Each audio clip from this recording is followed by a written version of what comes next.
Welcome! This is ATEEZ News! Breaking news, everyone. Uhyun is God.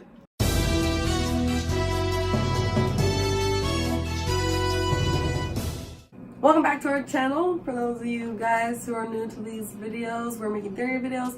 We have a first part. It's just called ATEEZ News, Theories in Parentheses. We're going to refer to a lot of things from that video and our other theories about the past. Because we're in Korea right now and we gotta be on top of everything that's coming out in front of us. So we're going to be laying out some things for you that we think right now about episode 3. So this was from Wave and Illusion. And then at the very end of the video, we're going to talk about what we are kind of thinking or expecting or hoping for, and different options for what maybe the storyline will lead into for the next album. And then when that album comes out, we will make another video about that one and our theories for that one and the music videos and whatever. And also we're probably going to do an opening video of the album and a first music video reaction video. So hit the subscribe button. I'm sick again this time. I don't know why every time we film a theory video I'm sick. The preview one I'm not sick.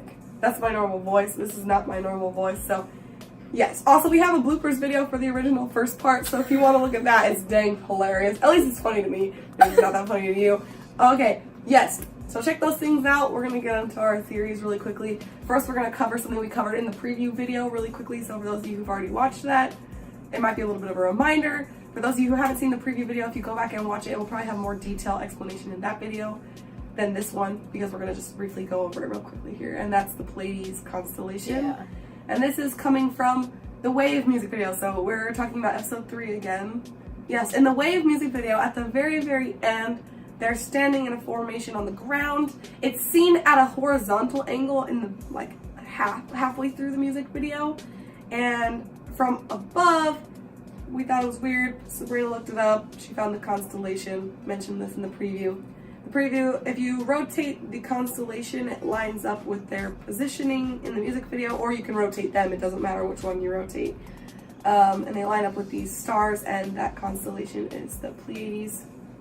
The reason that we think it's this one is that from the Greek, it probably comes from the word to sail, which means that the Pleiades, that word means the sailing ones. And then one of the stars represents the protector of the sailors. But our theory videos, we're talking that they're pirates, they're on a journey, and the fact that the Pleiades is their leading constellation is kind of interesting that they were standing in this position, considering the fact that it is the sailors constellation.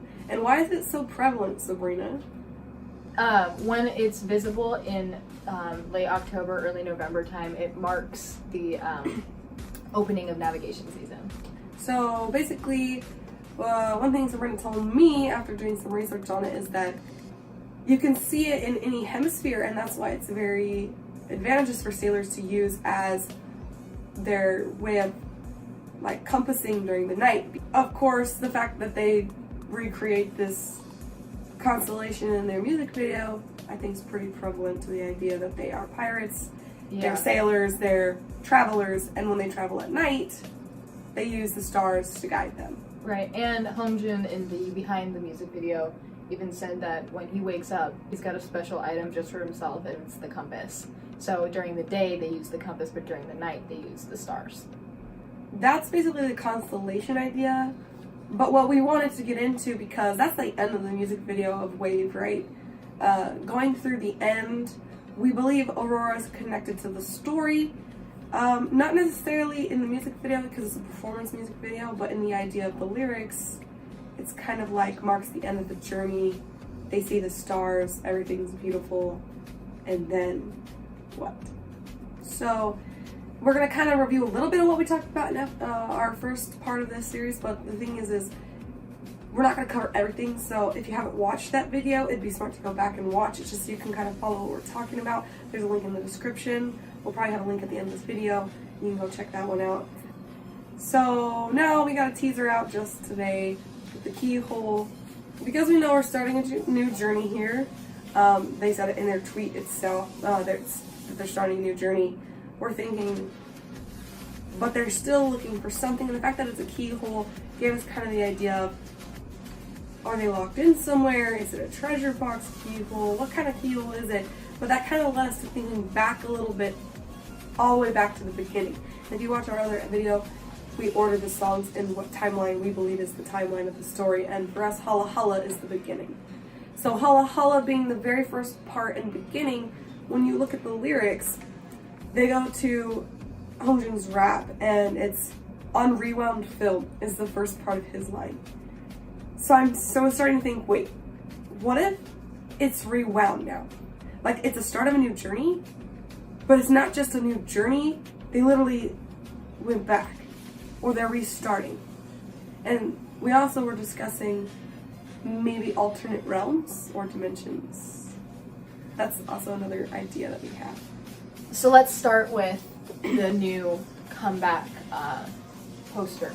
They're all wearing these veils that are clearly representative of either Middle East or African areas. So we looked it up, and there's actually some part of this North African tribe or whatever that wears these, and it's just like these veils. Obviously, these ones are more decorated and more beautiful and stuff like that. But the thing is that the area that this originates from is a desert area. And the thing is, at this point, their outfits, so we've gone through renegades and we've gone through pirates. At this point, their outfits are that of generals or admirals. Like, they have They're a commanders. place. Yes, they have a place in society. So that's why we're like, well, how could you get from renegades to pirates, all these rebellious type things, and then suddenly go to all of you are suddenly commanders all of a sudden? Yes. But here's the other interesting thing. Going back to the mask part, they're also wearing masks in Halahala, and only in Halahala are they wearing masks. But if you look at the Halahala concept in general, you look at the concept photos, there's 3 different concepts.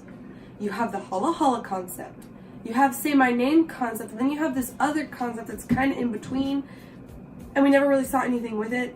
You could say it's kind of Halahala themed, but at the same time you could be like, but you could still wear these outfits for Say My Name.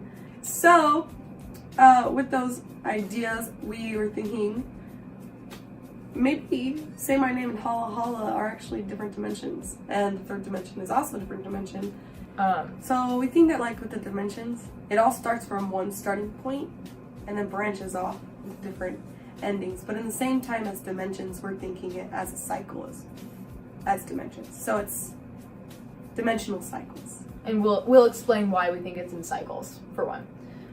For 2, we also believe that Halahala is the starting point, because we already pointed out before that Halahala is the first part in the series. And the reason we say that is because in the concept photos for that 3rd concept in episode 2, Hongjin has a braid. This is bead braid thing. And in these new concept photos, he has the exact same braid. And that seems just a little bit weird. Why would they bring that back if it wasn't for a reason? But if you Google Halahala and, like, the meaning of it, you'll pop up with, like, a Wikipedia page about what Halahala is, and it's like a Hindu word. But the interesting part about Halahala is its lore. There's a story behind the word Halahala. So in, like, Hindu belief and religion, Halahala is a poison that is derived from an elixir that gives immortality. The elixir's name is too hard to say, so I ain't gonna say it. The thing about Halahala, though, particularly in this myth, is that the gods tricked demons into helping them pull it up from the ocean. And when they were, it is the elixir of life. So because they wanted it for themselves, so they tricked them, brought it up from the ocean, but when they brought it up from the ocean, they also, basically an oil spill of the poison, and the poison is so powerful that it can kill the demons and the gods. And so that's why you're not supposed to find the elixir. And the other thing too is this elixir in general didn't just grant immortality, it granted power and knowledge.